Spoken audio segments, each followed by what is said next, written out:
किस पे जिम्मेदारी डाली जाए? नहीं रहू, इसमें बुनियादी बात तो यह है कि वेस्ट को तो ब्लेम करना बुनियादी तौर पे एक शिकस्त खुरदार मस्क शुदा जहनीत का काम है।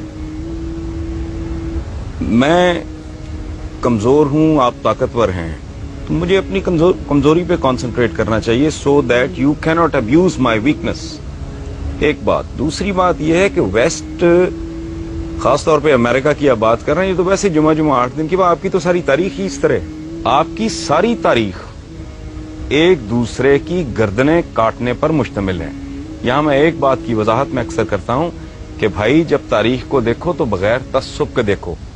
आप लोग अगर तारीख को मस्क करेंगे, तारीख का कुछ नहीं बिगड़ेगा, वो आपको मस्क कर देगी। बगैर तस्सुब से देखने का नतीजा ये है कि आप दुरुस्त नताइज पे पहुंचेंगे और फिर शायद आप उसको रेक्टिफाई करने का भी सोच सकें। अगर आप अपनी कजी, अपनी कमजोरी, अपनी गलती, अपने जराइम, अपने गुनाह, अपनी हरकतें, अपनी परफॉर्मेंस ही नहीं मानने को तैयार, उसके इलाज की तो नौबत ही नहीं आएगी। आपकी टोटल हिस्ट्री, ये वेस्ट को गाली देना, वेस्ट को बुरा कहना, वो छोड़ें, वो तो हमारे राइवल्स हैं। मेरे और आपके दरमियान एक मुकाबला चल रहा है जो सदियों पर मुश्तमिल है। तो you are most welcome to do anything you want. हम कहते हैं वो जी साजिशें करते हैं, वो आपसे बेहतर दिमाग रखते हैं तो साजिशें करते हैं, आप कर लें।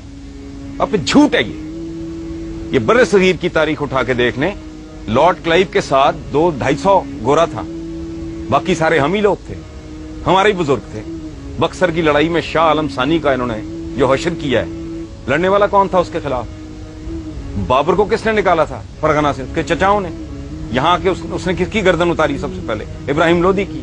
अमीर तैमूर ने किसको मारा? यलदरम को। फिर तो बनु उमैया, बनु अब्बास, ये आपके हाथ से स्पेन गया। और फिर ये अप्रोच भी गलत है, स्पेन चला गया। स्पेन अब्बा आपकी बरी में लेके आए थे, आप ताकतवर थे उस वक्त, आप एक्सपैंड कर रहे थे।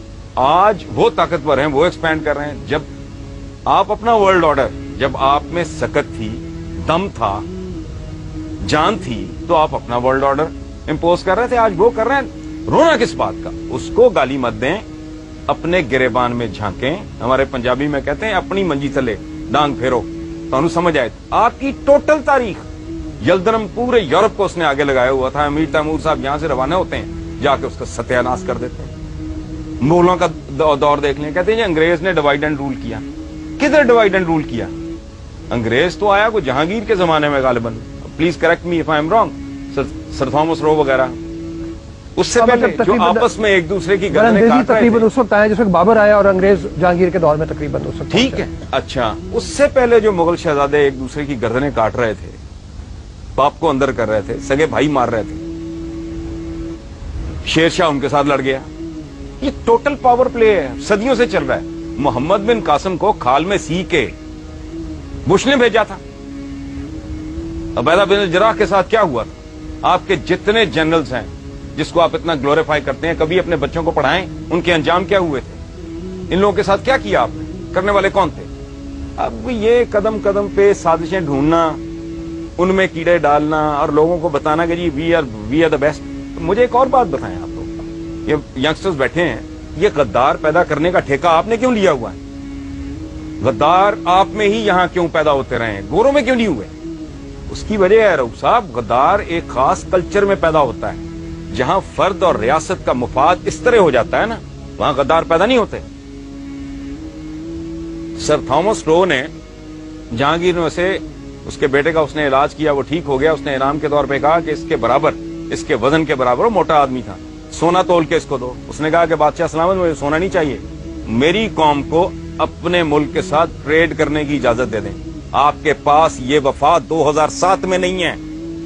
आपके लीडर्स स्विस बैंकों के केस भुगत रहे हैं। कोई करप्शन किंग कहलाता है, कोई करप्शन क्वीन कहलाती है। आपके साथ, आपके पास अपनी बदनसीबी पे गौर करें, ये कमिटमेंट 2007 में नहीं है।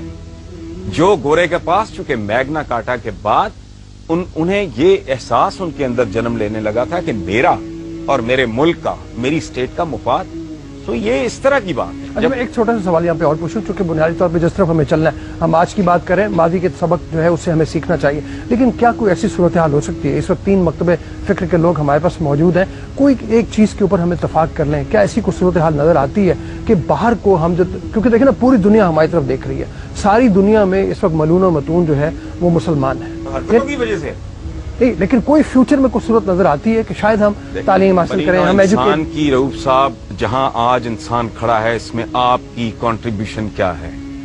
आपसे मुराद मेरी, हम की, हम सब की 1 अरब 40 करोड़ मुसलमानों की कंट्रीब्यूशन क्या है? ये एक पैम्पर नहीं दे सके बनी नौ इंसान को, ये बॉल पॉइंट नहीं दे सके, ये गाड़ी की विंड स्क्रीन साफ करने वाला वाइपर नहीं दे सके। 56-57 इतने लगभग मुसलमान मुल्क हैं, एक में भी जमहूरियत नहीं है, डूब मरो। मैं सदियों से एक बड़ा दिमाग नहीं पैदा किया, इस मुल्क में एक बड़ा आदमी पैदा हुआ है, मैं इंटेलेक्चुअली बात कर रहा हूं। ये मुल्क है सबका है, जिन्ना साहब के स्टेटमेंट्स रिकॉर्ड पे हैं कि हिंदू अपनी जगह, फलां अपनी जगह, उसको आप जो भी लेबल लगाएं, डॉक्टर अब्दुल सलाम, उसको ने ठुड्डे मार के इस मुल्क से बाहर निकाल दिया। सदियों से एक बड़ा आदमी आपने पैदा नहीं किया। औकात ये है कि एक एवरेज लेवल का, एक आम सतह का दानिश्वर बात करता है क्लैश ऑफ सिविलाइजेशन, ये उसको सर पे बिठा लेते हैं और पूरी दुनिया में डिबेट पे शुरू हो जाती है। क्लैश ऑफ सिविलाइजेशन तो है ही नहीं, ये क्लैश ऑफ फेथ्स है। सिविलाइजेशन तो उनके पास है, आपके पास कौन सी सिविलाइजेशन है? बकरे में पानी इंजेक्ट करके उसका वजन बढ़ाने वाले, अपने बच्चों को नापाक गंदा खलीज दूध देने वाले,